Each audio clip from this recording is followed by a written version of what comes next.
Hoje eu estou aqui para mais um episódio da série Hoje Conheci um Cientista, e o nosso convidado de hoje é o professor Gustavo. O professor Gustavo, ele é professor colaborador do Departamento de Química da UDESC Joinville. Então, professor, muito obrigada por aceitar o convite do Cienticidade para participar da nossa série. Eu que agradeço o convite. Então, primeiro eu gostaria que o professor falasse um pouquinho para a gente sobre a sua formação acadêmica, tanto da graduação quanto da pós, e as instituições que o professor estudou. Bom, primeiramente, olá a todo mundo, né? Então, eu iniciei a minha graduação ali na UFSC, né, em Florianópolis. Fiz a graduação em licenciatura e bacharelado, eu fiz as duas em conjunto, né? Então, eu me formei nas duas habilitações, né? Eu entrei na graduação pensando em ser professor mesmo, né? Ou até trabalhar em alguma indústria. Eu tinha pensado inicialmente nisso, mas eu achei tão legal trabalhar num laboratório de pesquisa. Eu aprendi tanto durante meu TCC que naquele ano, em 2009, eu decidi fazer mestrado, né? Então comecei a pesquisar sobre o mestrado, sobre instituições para fazer e tal. Acabei fazendo ali mesmo, né? Foi muito bom no meu mestrado. E daí eu achei que eu ia ficar só no mestrado, né? Fiz ali também na própria UFSC, no mesmo laboratório de produtos naturais. Achei que eu iria fazer só o mestrado e já ia prestar concurso.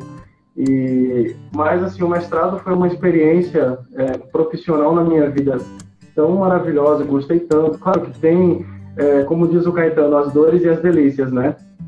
Então foi tão maravilhoso trabalhar no mestrado. Eu aprendi tantas coisas, né? Durante a graduação, eu pelo menos não vi durante a minha graduação nada sobre a química de produtos naturais. Então, para mim, aquele ano de 2010, que foi quando eu entrei no mestrado, já recém-formado, né? Então, eu aprendi muito sobre produtos naturais, sobre química orgânica principalmente, né? E eu decidi fazer doutorado. E aí eu fiz o doutorado também ali na UFSC, né? E daí eu já entrei no doutorado com uma coisa em mente, que eu queria fazer uma parte do meu doutorado fora. Por enquanto não importava onde, eu queria fazer uma parte fora para eu poder aprender, para eu poder ter uma convivência com outro grupo de pesquisa com uma cultura diferente, seja ela qual fosse, né? Então eu fiz uma vasta pesquisa de quais grupos trabalhavam com aquilo que eu gostaria de aprender mais, que era a RNN e técnicas de separação, né? Como HPLC, por exemplo, que era o que eu já estava trabalhando durante o doutorado na minha pesquisa com plantas medicinais. Então eu fiz uma parte do meu doutorado lá na Universidade de Copenhague, morei um ano lá na Dinamarca, em Copenhague, né? Foi eu e a minha esposa, né? Ela saiu do trabalho dela e a gente foi junto, sobrevivendo não, porque a gente conseguiu viver bem até, né? Com a bolsa, só a minha bolsa, né? E aí a gente, claro, teve que controlar bem os gastos ali, mas deu certo, cada um teve uma bicicleta, porque o transporte público lá é muito caro, enfim.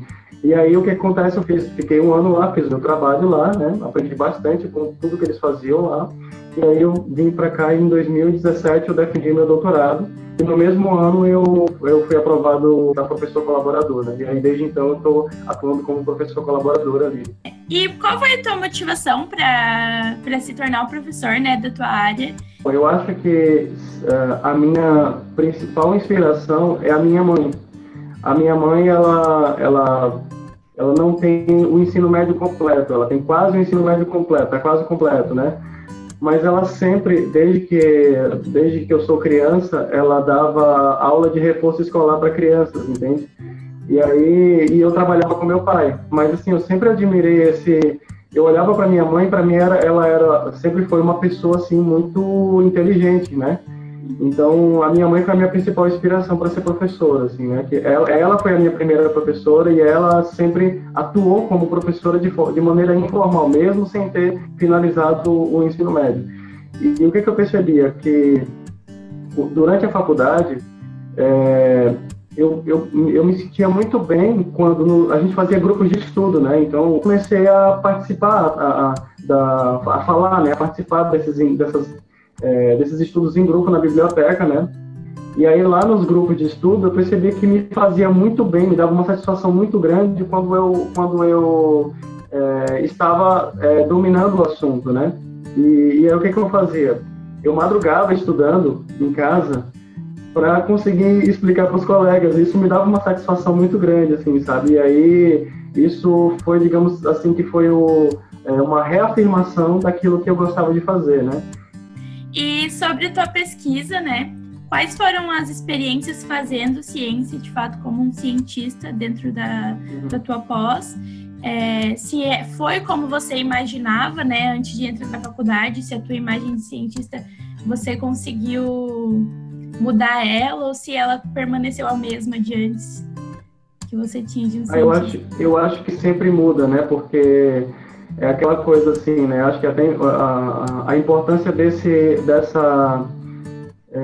desse projeto de vocês, né, de desmistificar, né, de humanizar o cientista, que às vezes ele é colocado como um ser que vive, né, isolado nas montanhas, sei lá, enfim, uma coisa assim que um cientista não parece que não como se ele fosse um super ser humano, assim, sabe? Não, é uma pessoa comum que vai no mercado, compra, enfim, sabe? Uma pessoa super normal, como qualquer um, assim, né? Eu acho que a minha imagem mudou bastante, né, de olhar, e eu acho que eu demorei muito tempo para olhar para mim e dizer assim, cara, eu sou um cientista, sabe, e me dar conta de que o que eu estava fazendo era ciência. Então, acho que eu demorei, eu mesmo, pelo fato da construção social do cientista no Brasil, né, eu acho que eu fui mudando essa concepção em mim mesmo, né. No meu mestrado, eu estudei uma planta que é conhecida como falso guaraná ou cafezinho, né, que o nome científico dela é Bunchosa ou Bunchosa armeniaca, né, que é uma planta que ela tem um frutinho laranja. Eu estudei as folhas dela, né, e durante o meu estudo eu consegui uma quantidade do extrato das folhas, uma quantidade absurda de flavonoides, né. Você que já fez bioquímica talvez vai lembrar aí dos flavonoides, né? Mas quem puder pode pesquisar o que é um flavonoide, né? E vai saber que ele tem aí muita atividade antioxidante. E o que eu fiz nesse trabalho? Nós estudamos, dentre outras coisas, né? Como atividade antifúngica, antibacteriana, algum tipo de atividade tóxica mesmo, né? E um estudo que foi, digamos assim, o carro-chefe foi a atividade anti-inflamatória do extrato dessa planta, né? Então, a gente percebeu que o extrato bruto tinha uma grande atividade anti-inflamatória. Então, o que eu fiz? Eu testei também os compostos que eu isolei, os flavonoides. Então, tinham metade da atividade da dexametasona, por exemplo. Dexametasona, você já deve ter ouvido falar, né? Então, isso foi um trabalho que eu fiz no meu mestrado. No doutorado, eu trabalhei com alcaloides, né? Buscando compostos que tivessem alguma atividade no sistema nervoso central. Nesse estudo, eu descobri 10 compostos, sendo 3 deles compostos inéditos na literatura.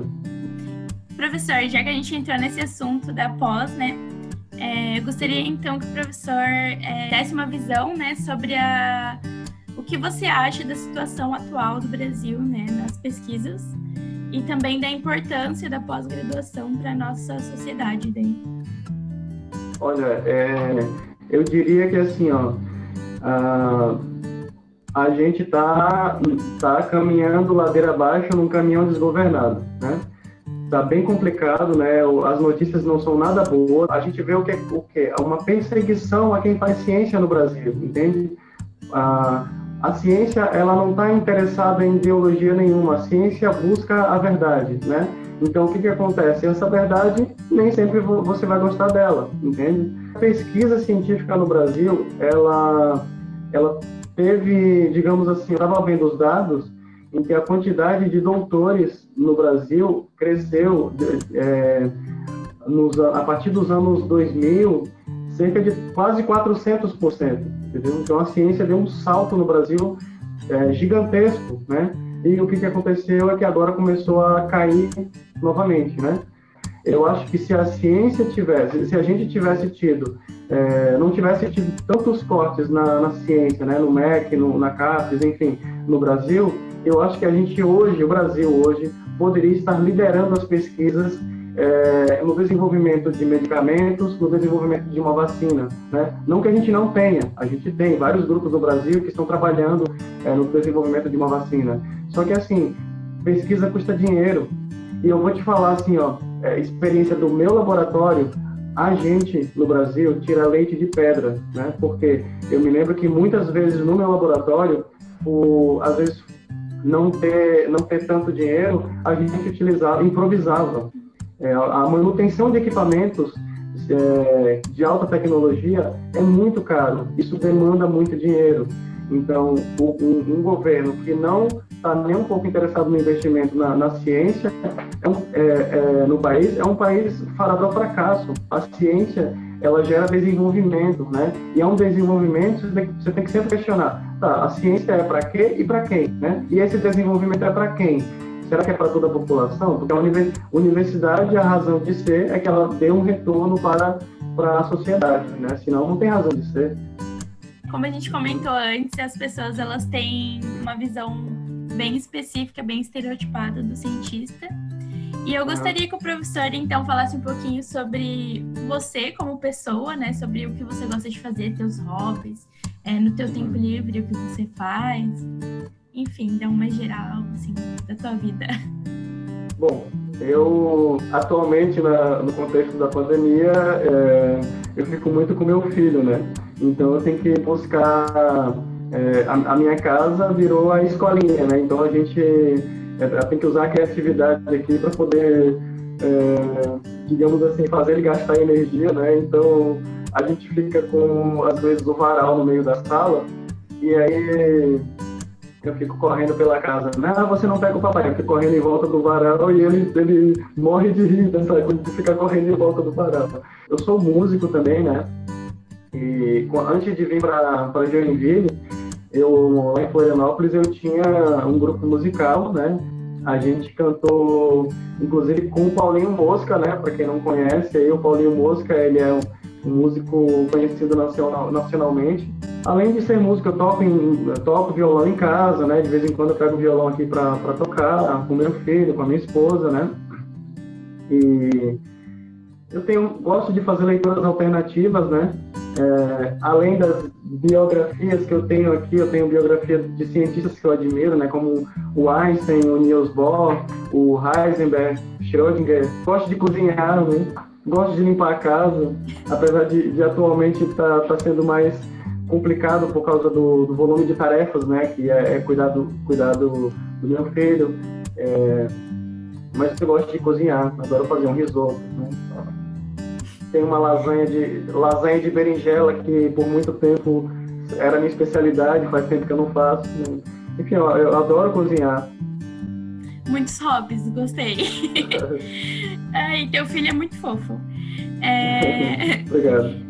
Então, professor, para finalizar uma das nossas perguntas, né, eu gostaria que você deixasse um recado para as pessoas que assistem a gente, principalmente para os estudantes do ensino médio ali, da educação básica, que gostariam de se tornar cientista um dia.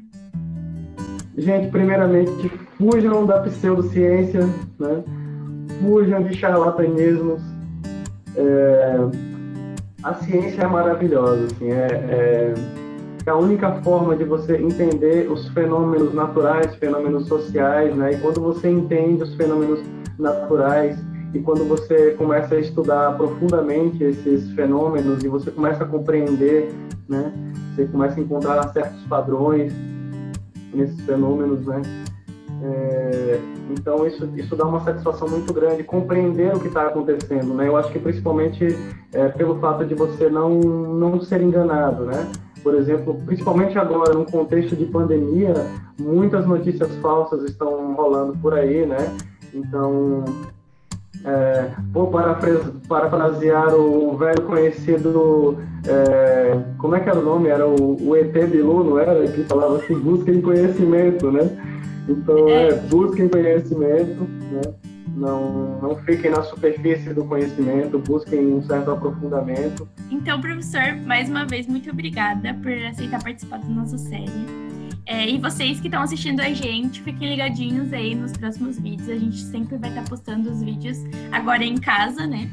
E espero que todos estejam bem nas suas respectivas casas. E é isso, pessoal. Um beijo e até a próxima. Beijo, gente. Obrigado pelo convite aí. Um abraço para todo mundo.